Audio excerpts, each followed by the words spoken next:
अस्सलाम वालेकुम स्टूडेंट्स। आज हम लोग आपके जो class 6 understanding our criminal class 8 chapter number 6 understanding our criminal justice system, इस चैप्टर को हम स्टार्ट करने जा रहे हैं। तो इसमें सबसे पहले हम लोग बच्चे इस चैप्टर में हमें क्या पढ़ना है, तो इस चैप्टर में हमें ये समझना है कि हमारा जो क्रिमिनल जस्टिस सिस्टम है, हमारे इंडिया के जो क्रिमिनल जस्टिस सिस्टम है, ये कैसे काम करते हैं और इसमें कौन कौन से लोग शामिल होते हैं। ठीक है, तो इस चीज़ के बारे में हम लोग पढ़ेंगे। नाउ अब इसमें आपको इंट्रोडक्शन में ये दिया है कि हमें पूरा चैप्टर में क्या पढ़ना है और चैप्टर जो है किसके बारे में है और चैप्टर में हमें क्या समझना है, इन चीज़ों के बारे में है। तो हम लोग इंट्रोडक्शन स्टार्ट करेंगे, इंट्रोडक्शन पढ़ेंगे। तो वैसे क्या होता है कि जब अगर कोई लॉ को वायलेट कर रहा होता है, ठीक है, या कोई क्राइम होता है, ठीक है, तो उस टाइम हमारे दिमाग में जब हम ऐसी चीज़ों को देखते हैं तो हमारे दिमाग में यही बात आ जाती है सबसे पहले कि हम लोग क्या करते हैं, पुलिस को इन्फॉर्म करते हैं।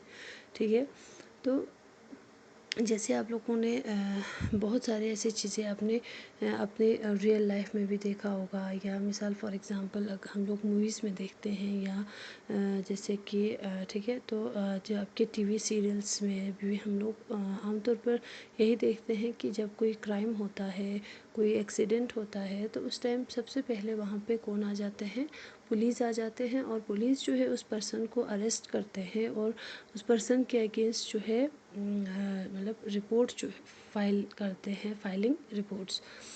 तो because of the role played by the police in arresting person, we often get confused and think that it is the police who decide whether a person is guilty or not। ठीक है, तो जब भी अगर इस तरह से जो सबसे पहला रोल जो है यहाँ पे, अगर पुलिस का इतना रोल जब हम देखते हैं, किसी पर्सन को अरेस्ट करके लेके जाना, ठीक है, फिर उसको उसके अगेंस्ट रिपोर्ट फाइल करना, तो इन चीज़ों को देखने के बाद हमें क्या लगता है कि पुलिस ही वो पर्सन है जो हर चीज़ को एक पर्सन, चाहे वो पर्सन गिल्टी है या नहीं है, उस चीज़ को डिसाइड करना किसका काम लगता है, हमें पुलिस का। ठीक है, तो लेकिन this is however is far from true. ठीक है, ऐसा नहीं होता है। ठीक है, क्योंकि इसमें बहुत सारे लोग शामिल होते हैं, इसके अलावा पुलिस के अलावा भी और भी लोग इसमें शामिल होते हैं। जैसे after a person is arrested, it is a court of law that decide whether the accuse person is guilty और नॉट। ठीक है, जब भी अगर किसी इंसान को अरेस्ट करते हैं तो हमारे यहाँ पे एक कोर्ट ऑफ लॉ है, ठीक है, जो ये डिसाइड करते हैं कि जो एक्यूज पर्सन है वो गिल्टी है या नहीं है। उस चीज़ को डिसाइड करना हमारे कोर्ट ऑफ लॉ का काम होता है। ठीक, तो अभी तक हमने देखा कि इसमें दो लोग शामिल हो गए, दो चीज़ें, जैसे कि पहले पुलिस, दूसरा court of law.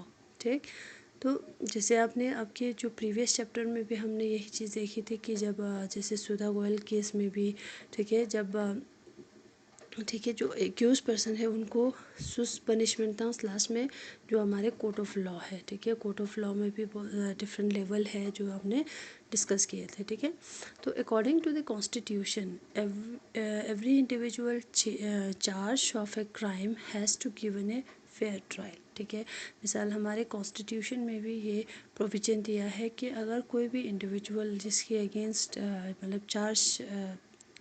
Crime charge किया गया है, वो अपने डिफेंस के लिए या फेयर ट्रायल जो है उसको दिया गया है, तो इसलिए वो पर्सन क्या करते हैं, कोर्ट में जाते हैं, कोर्ट में अपील करते हैं, फिर कोर्ट से वो इंसाफ मांगते हैं।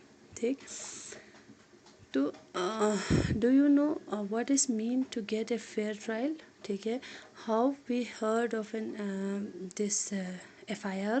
ठीक है, तो और do you know how a public prosecutor is, who a public prosecutor is। In this chapter we use a fictional case of theft to try and highlight the process as well as the role of different individual in the criminal justice system। ठीक। तो आमतौर पर हमें जब इस तरह के case सुनने को मिलता है तो आता जैसे कि फेयर ट्रायल क्या होता है या एफआईआर क्या है, ठीक है, और पब्लिक प्रोसिक्यूटर कौन होते हैं, एक पब्लिक प्रोसिक्यूटर भी इसमें शामिल हो जाते हैं। तो इन सारी चीज़ों को हम लोग समझेंगे। हमारे इस चैप्टर में एक फिक्शनल स्टोरी है, मतलब चोरी का, ठीक है। तो उसमें हमें पूरा जो क्रिमिनल जस्टिस सिस्टम है ये हमें समझ में आ जाएगा कि क्रिमिनल जस्टिस सिस्टम में कौन कौन से लोग शामिल होते हैं और क्या क्या प्रोसेस वहाँ पे होते हैं। इन चीज़ों को हम लोग इस स्टोरी के ज़रिए समझेंगे आपके इस चैप्टर में, ठीक है। तो और इसके साथ साथ हम लोग कि एफआईआर क्या होता है, ठीक है। तो जैसे हमने पिछले आपके जो प्रीवियस जो चैप्टर है उसमें भी हमने एफआईआर के बारे में बताया था आपको कि एफआईआर जो है फर्स्ट इन्फॉर्मेशन रिपोर्ट होता है। तो एफआईआर कब किया जाता है या एफआईआर क्या होता है, इस चीज़ों के बारे में भी हम लोग इस चैप्टर में समझेंगे। तो most cases go through a process that is similar to the one discussed in our fictional case. Therefore, ठीक है, therefore understanding these process as well as the role that different persons should play within the criminal justice system is crucial, so that if ever the occasion should arise you are aware of the process that should be followed, ठीक है। तो इस process को जो, क्योंकि ये चीज़ें जो है मतलब अभी आज के दौर में मतलब आम तौर पर इस तरह के केसेस होता, मिसाल क्राइम चिकना या मिसाल फॉर एग्ज़ाम्पल कोई मतलब इस तरह के क्राइम होते रहते हैं। तो जिस प्रोसेस को अगर आप लोग समझेंगे या क्रिमिनल जस्टिस सिस्टम में क्या होता है, क्या होना चाहिए, इन चीज़ों के बारे में आपको पता होना चाहिए।